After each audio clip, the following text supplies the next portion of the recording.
بنت عبداللہ نے کراچی سے پوچھا ہے تقدیر میں سب لکھا ہے تو عمل کا کیا فائدہ؟ جب تقدیر میں سب کچھ لکھ دیا جاتا ہے تو پھر محنت اور عمل کرنے کا کیا فائدہ، کیونکہ ہونا تو وہی ہے جو اللہ نے لکھ دیا ہے۔ دیکھیے اللہ تعالیٰ کو تو سب چیزوں کا علم پہلے سے موجود ہے، تو اللہ تعالیٰ نے اسی حساب سے سب چیزوں کو لکھ لیا۔ اللہ کو پتہ ہے کون جنت میں جائے گا، کون جہنم میں جائے گا، کون اچھے اعمال کرے گا، کون برے اعمال کرے گا، تو جو لکھا ہوا ہے اسی حساب سے ہوتا ہے۔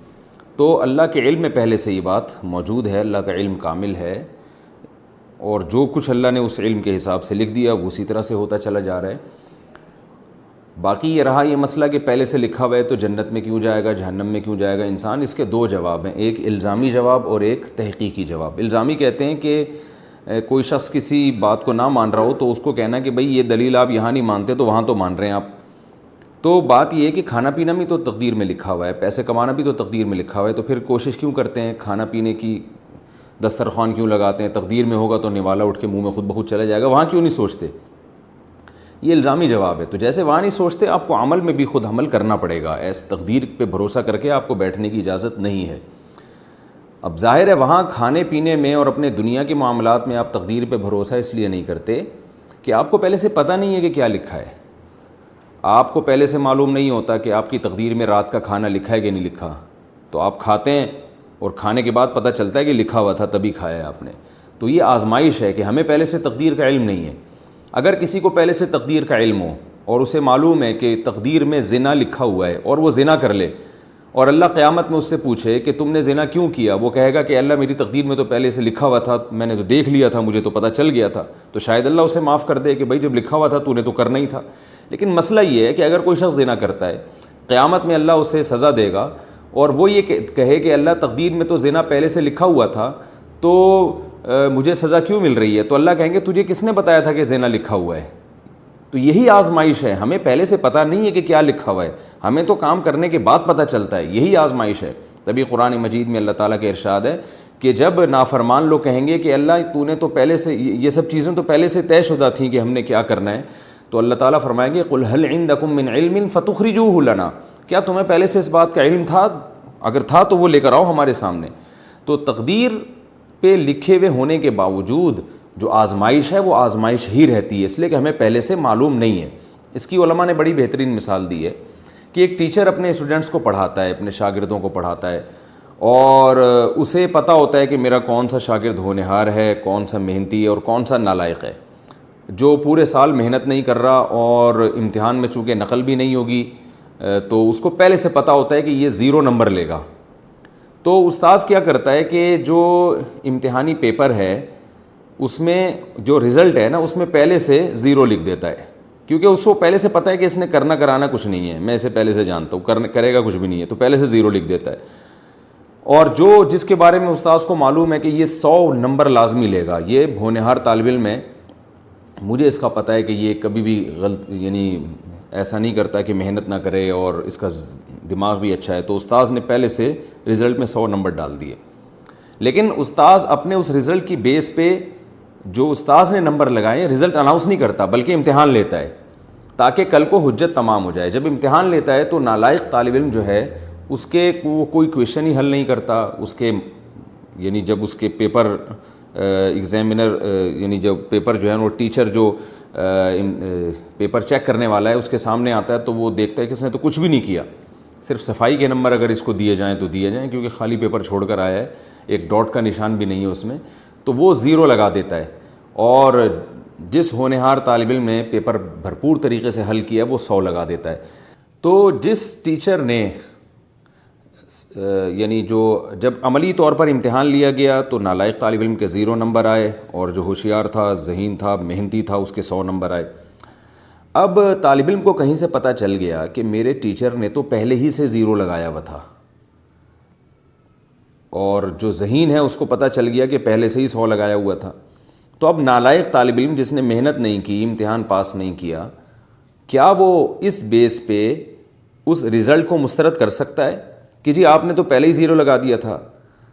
اگر وہ کیس کرے اور کہے کہ ٹیچر سے کہ آپ نے تو رزلٹ کے پیپر میں پہلے ہی 0 لگا دیا تھا، تو جو ٹیچر ہے نا وہ یہ کہے گا کہ تم یہ نہ دیکھو کہ میں نے لگایا تھا نہیں لگایا، تم یہ دیکھو میں نے صحیح لگایا تھا غلط لگایا تھا۔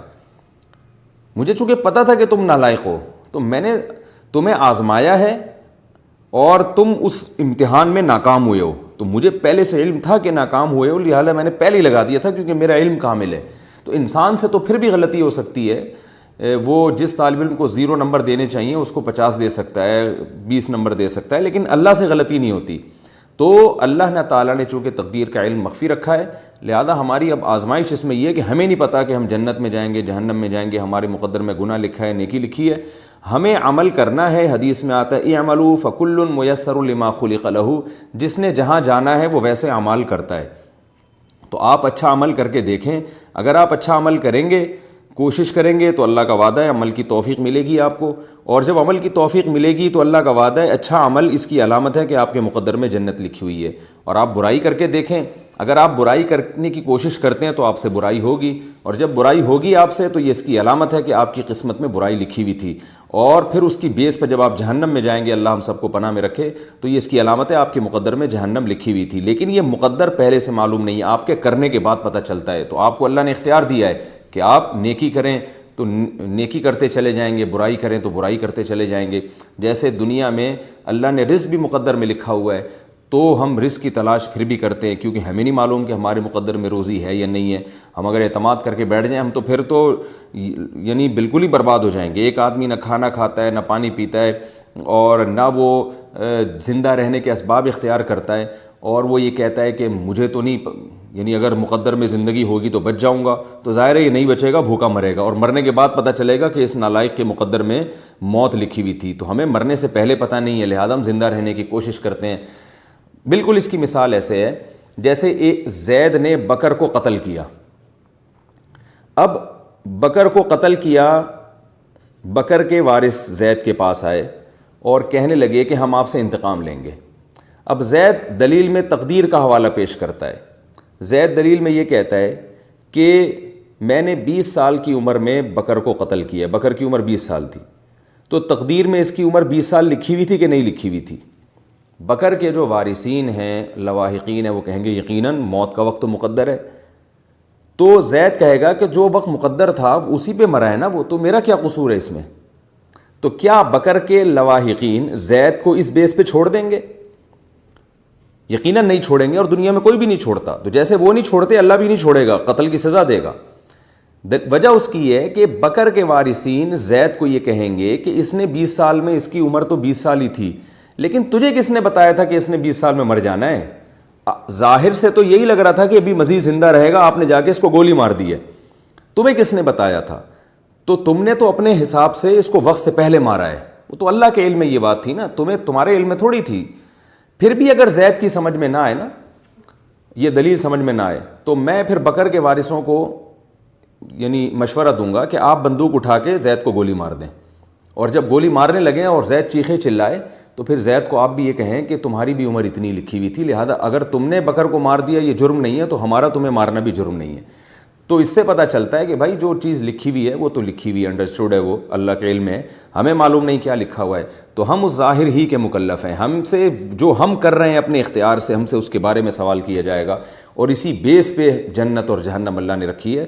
تو تقدیر کا عقیدہ اپنی جگہ بالکل درست ہے, لیکن اس بیس پر ہم عمل کو چھوڑ نہیں سکتے.